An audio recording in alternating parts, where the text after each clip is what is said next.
Hey everyone, welcome back. Ready for another deep dive. You guys sent in this sermon transcript, and it's really got me thinking. It's interesting how it blends faith with like this really motivational tone. One thing that really jumped out at me was how it talks about the listener as a chosen one. I'm kind of curious to unpack that a bit. What do you think? Yeah, it's definitely a bold way to start off, Oh, right? sure. Almost like you're being invited into some sort of exclusive club, you know? And that kind of language can be really powerful, I think, because it speaks to that deep down desire we all have to belong and feel like we're part of something bigger than ourselves. Yeah, totally. It's like Yeah. that feeling of being on a team, working towards a common goal. Yeah. Except in this case, it's less about like winning a game and more about, connecting with a higher purpose. Exactly. And that connection to something bigger is what makes this language especially powerful in a spiritual context. I mean, think about it. If you believe you've been chosen for something truly great, it can be incredibly motivating even when you're faced with challenges. And this sermon definitely doesn't shy away from challenges. Hmm. But it's not all doom and gloom either. It actually talks about how those challenges are connected to reaching heights beyond your wildest dreams.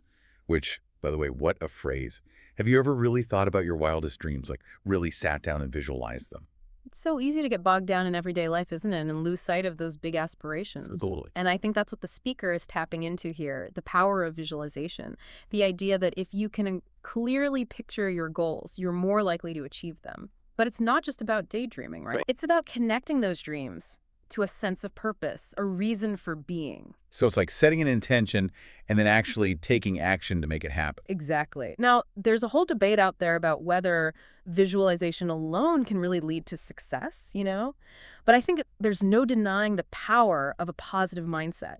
When you combine that positivity with a clear vision and consistent effort, amazing things can happen. Okay, but let's talk about those challenges for a sec. The sermon doesn't sugarcoat them, does it? Not at all. It uses this really powerful metaphor of refining gold through fire. Oh, yeah, I remember that. And it's not a comfortable process, right? So, It takes intense heat and pressure to transform that raw ore into something beautiful and valuable. and that's what the sermon wants us to see challenges as. This, like, refining fire that shapes us into stronger versions of ourselves. Exactly. It's about reframing setbacks, seeing them not as failures, but as necessary steps on the path to growth.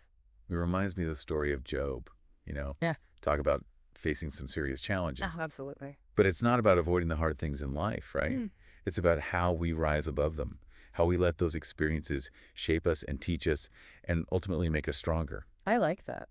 How they make us stronger. Yeah, and it's all about that perspective shift, isn't it?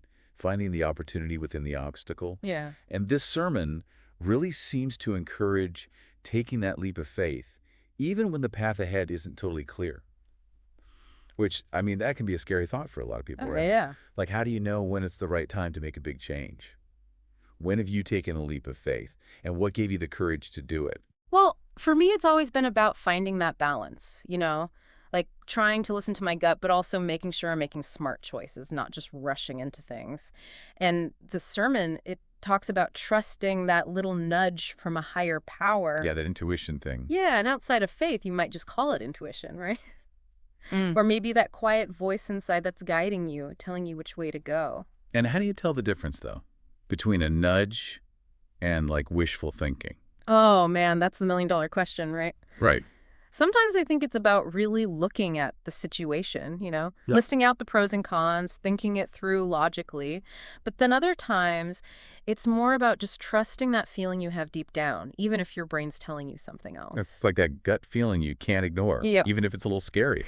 Exactly. And it reminds me of that story about Abraham leaving his homeland. Talk about a leap of faith, right? Oh, yeah. I mean, he didn't have a map or any guarantees or really even a clear idea of where he was going. But he trusted that calling, that inner voice, and it led him to something amazing. It always seems like such a huge risk, though, you know? Like, what do you think gave him the strength to just step out into the unknown like that? It's interesting because even though the way it's presented is like a direct order from God, right? Yeah. There still had to be a level of trust there. Oh, totally. Trust in something bigger than himself, but also trust in his own ability to handle whatever came his way. And, that's something that I think people still struggle with today. Oh, for Whether sure. whether it's leaving a job that's not working or maybe moving to a new city, taking those leaps of faith can be terrifying. Mm-hmm. But also, like you said, they can be so freeing. They can be so freeing, no doubt about it.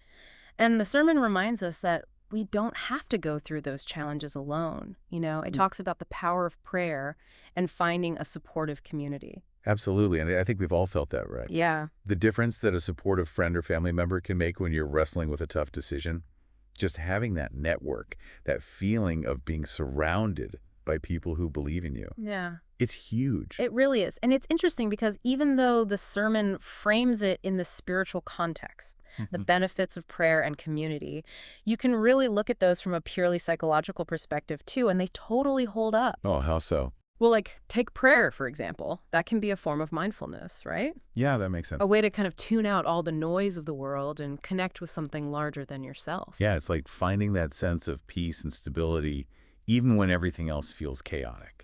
Totally. And having those people to celebrate with when you do find success, Yeah. that's huge. Huge. It's like having your own personal cheering section, right? Exactly. They're there to pick you up when you fall, celebrate with you when you win. And that's something this sermon really emphasizes, isn't it? You don't have to walk the path alone. It all circles back to that idea of empowerment, right? Yeah, Believing in your own potential to do great things. absolutely. But it's not just about, like, wishing it to happen, is it? Yeah. It takes action. It takes taking that first scary step. It does. It's like that old saying, right? Faith without works is dead. Oh, yeah. I mean, you can listen to every sermon, read every self-help book out there, but if you don't actually do something with what you learn, nothing's going to change. So if you had to pick just one thing, one piece of advice that someone could take from this sermon and apply to their life today, what would it be? Oh, man, just one. That's tough. I think it would be this.